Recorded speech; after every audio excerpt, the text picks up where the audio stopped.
당장은 일론 머스크 믿어. 화해 제스처 건넨 빅쇼트 주인공. 영화 빅쇼트의 실제 주인공이자 헤지펀드 사이온 자산운용의 최고 경영자 마이클 버리가 앞으로 평소와 다른 행보에 나설 것이라고 발표했다. 더 스트리트에 따르면 마이클 버리는 이날 더 이상 자신의 트윗을 삭제하지 않을 것이라고 발표했다. 마이클 버리는 평소 트위터 게시글을 올린 뒤 일정 시간 뒤에 삭제해왔다. 버리의 이러한 결정은 그에게 투자 조언을 요청하거나 그의 분석을 참고해온 사람들에게 희소식이다. 많은 사람들이 2008년 금융위기를 정확히 예측한 버리의 의견을 참고해왔으나 그의 트윗을 올리고 삭제하는 관행 때문에 최신 예측을 볼 수 없는 경우도 있었기 때문이다. 그의 이러한 습관 때문에 그가 올리는 트윗을 따로 저장하는 계정까지 생길 정도였다. 마이클 버리는 이러한 결정의 이유가 일론 머스크 테슬라 CEO에 대한 신뢰에서 비롯한다고 밝혔다. 그는 앞으로 삭제하지 않을 것이다. 머스크는 지금은 내 신뢰를 가졌다고 적었다.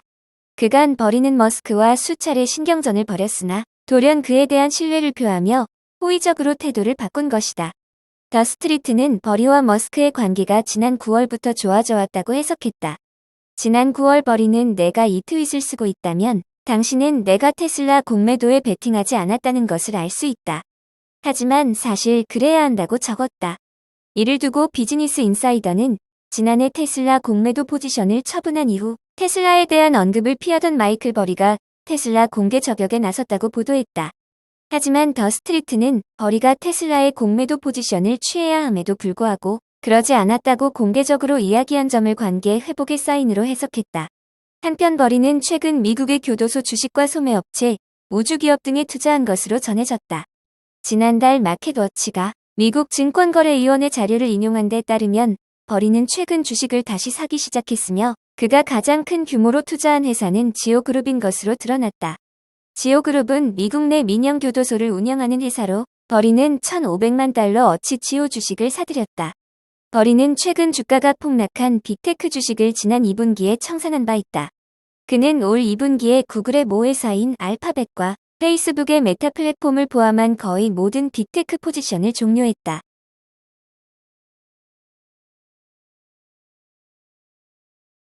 리비안, 전기차 후발주자들 팔수록 손해.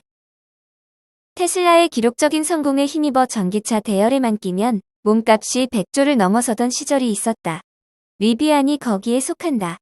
나스닥 시장에 상장하면서 강력한 기대주로 꼽혔던 리비안도 마찬가지다. 리비안은 작년 11월 19일 상장 직후 한때 주당 179달러를 웃돌며 시가총액이 220조 원에 달하기도 했지만 현재는 35조 원으로 6분의 1로 줄어들었다. 테슬라 일론 머스크 CEO는 작년 루시드에 이어 리비안이 혜성처럼 등장하면서 기대를 모았을 때 트윗을 통해 이런 얘기를 한 적이 있다. 나는 그들이 대량 생산을 하고 손익분기를 넘는 현금 흐름이 가능하길 바란다. 수백 개의 자동차 스타트업이 있지만 지난 100년간 미국에서 이게 가능했던 회사는 테슬라뿐이다. 머스크의 예언은 그대로 적중하고 있다. 루시드와 리비안 모두 수요는 어느 정도 창출되고 있지만 생산 능력이 이를 뒷받침하지 못하고 있는 것이다. 예약을 받아도 실제 인도할 수 있는 여력이 없다 보니 예약 주문을 취소하는 사례가 비일비재해지고 있다. 특히 배터리를 만드는데 필수 원자재로 꼽히는 코발트를 비롯해 리튬, 니켈 등의 글로벌 공급망 문제가 터지면서 이들 스타트업 업체들의 고민이 더 깊어지고 있다. 특히 리비안은 포드를 비롯해 JP모건, 아마존 등 쟁쟁한 투자자들을 끌어들였지만 지금과 같은 상황이 지속될 경우 투자자들이 등을 돌릴 가능성도 배제할 수 없다. 이미 포드는 리비안 주식 800만 주를 처분하고 전기차 개발을 함께하자는 협정을 깬 상태이다. 애플, 자율주행차 개발 계획 축소하고 출시 2026년으로 연기. 애플이 2025년 출시를 목표로 개발 중인 자율주행차 기능을 축소하고 출시를 1년 미뤘다는 관측이 나왔다. 블룸버그 통신은 내부 소식통을 인용해 애플이 미래 전기차의 자율주행 기능에 대한 계획을 축소하고 출시 시점을 2026년으로 연기했다고 전했다. 애플은 내부적으로 프로젝트 타이탄으로 알려진 자율주행차 계획을 지난 2014년부터 추진해왔다. 애플카는 자율주행 기술 지표 최고 수준인 레벨 5로 운전대와 브레이크를 갖추지 않고 실내 디자인도 이러한 특성에 맞춰 설계될 전망이었다. 그러나 블룸버그에 따르면 애플 경영진은 자동차가 핸들과 페달 없이 완전 자율 기능을 구현하는 것이 현재의 기술력으로 실현 가능하지 않다는 것을 깨달았다. 최근 몇 달 동안 난항을 겪은 후 애플은 결국 운전대와 페달을 포함하고 고속도로에서만 완전 자율 주행 기능을 지원하는 계획을 추진하기로 했다. 운전자들은 고속도로에서 게임을 하거나 영상을 시청할 수 있지만 시내 또는 기상 상황이 좋지 않을 때는 직접 운전해야 한다. 애플카 팀은 지난 몇 년간 핵심 인력의 이탈로 어려움을 겪어오기도 했다. 그중 한 명은 프로젝트를 총괄했던 더그 필드 부사장으로 그는 지난해 애플을 떠나 포드로 이직했다. 필드 부사장의 후임으로 애플워치 소프트웨어 개발자로 유명한 케빈 린치 애플 기술 부사장이 프로젝트를 이끌게 됐다. 린치는 애플카 팀을 안정적으로 유지하고 현실적인 목표를 설정하는 데 집중하고 있는 것으로 알려졌다.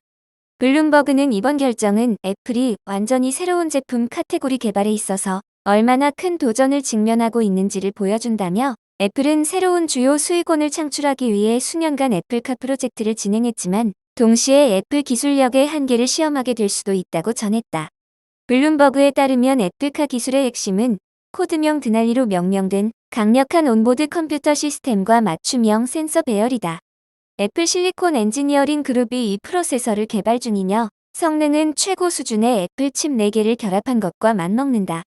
현재 개발이 막바지에 달해 생산 준비 단계에 돌입할 수 있지만 애플은 애플카의 판매 가격을 낮추기 위해 해당 칩의 기능을 출시 직전에 축소할 가능성도 제기된다. 애플은 당초 애플카 판매 가격을 대당 $120,000로 예상했지만 현재는 $100,000 이하 출시를 목표로 하고 있다. 테슬라 모델 S의 현재 판매 가격과 비슷한 수준이다. 내부 소식통에 따르면 애플은 자율주행 기능을 북미 지역에서 우선 선보인 후 점차적으로 다른 지역으로 확대할 계획이다. 베런스, 루시드 중고차가 신차보다 비싼 이유. 미국의 전기차 생산 스타트업인 루시드 그룹이 생산한 특정 모델의 수요가 공급을 뛰어넘을 만큼 강하다고 베런스가 보도했다. 루시드가 생산한 특정 모델의 중고차 가격이 신차보다 높거나 거의 같은 수준을 기록하고 있다는 이유에서다. 투자 전문 매체인 베런스에 따르면 루시드 그룹이 생산한 일부 차종의 중고차 가격은 수천 마일의 운행 기록을 보유한 가운데 신차보다 더 높았다. 루시드의 중고차 평균 가격은 신차 가격의 약 92% 수준인 것으로 분석됐다. 베런스는 높은 중고차 가격은 루시드 그룹 차량에 대한 강력한 수요의 신호라고 분석했다. 신차와 중고차의 온라인 시장 전문 기업인 카닷컴의 분석가인 데이비드 그린은 루시드가 시장에 선을 보인 지 이제 1년이 조금 넘었다고 지적했다. 그는 아직은 루시드의 차량이 그다지 많지 않으며 시장에 다시 나오는 차량 대부분은 일반적으로 1년 미만이며 마일리지가 매우 낮아 높은 가격이 책정되고 있다고 분석했다. 지난 주말 기준으로 카닷컴에는 89대의 중고 루시드 차량이 등록돼 있고 그 가운데 19대는 루시드 에어 드림 에디션이었다. 해당 차량의 평균 정가는 약 $172,000다. 해당 차량의 신차 가격은 약 $170,000에서 시작된다. 해당 차량의 공급이 루시드가 생산하는 다른 모델의 전기차보다 더 제한적인 탓에 중고차 가격이 신차 가격을 웃도는 것으로 분석됐다. 루시드의 저가 모델인 에어 그랜드 투어링은 중고차 가격이 신차 가격을 밑돌았다. 70대가 등록된 중고차 평균 가격은 $144,000로 신차의 $154,000보다 낮았다. 루시드는 모두 생산량을 늘려 수요와 공급의 균형을 되찾을 수도 있지만 당분간 자동차 생산이 큰 폭으로 늘어나지는 않을 것으로 전망됐다. 루시드는 8월에 13,000대에서 반토막이 난 6,500대로 연간 차량 인도 예상 물량을 줄였다. 루시드는 3분기에 2,282대의 차량을 인도해 2분기에 비해서는 3배 이상 증가세를 보였다. 전기차 전문기업의 주가는 금리 상승, 인플레이션, 신차 생산 증가 등으로 최근 어려움을 겪고 있다. 루시드 주가는 올해 들어 지금까지 약 73% 하락했다. 루시드는 최근 8% 이상 하락한 $8.65에 거래됐다. 바이두, 2023년부터 자율주행 본격 시동. 바이두는 29일 아폴로 데이를 개최했다. 2023년부터 본격적으로 무인주행 운행 지역을 확대할 예정이며 글로벌 최대 규모 무인주행 서비스를 제공할 예정으로 올해 아폴로 데이에서는 신규 아폴로 자율주행 지도를 공개했다. 고정밀 지도는 AI를 통해 원가를 낮추는 것이 핵심인데 근본에 공개한 고정밀 지도는 이미 96% 자동화를 달성한 것으로 나타났다. 백승의 하나증권 애널리스트는 현재 바이두 고정밀 지도는 차량 센서와 데이터를 기반으로 실시간으로 온라인 지도를 생성하는 데 성공했다고 언급했다. 그리고 추가적으로 바이두 자체 개발 AI 칩 쿤룬 2세대는 무인주행에 사용되도록 준비 완료된 상태다고 밝혔다.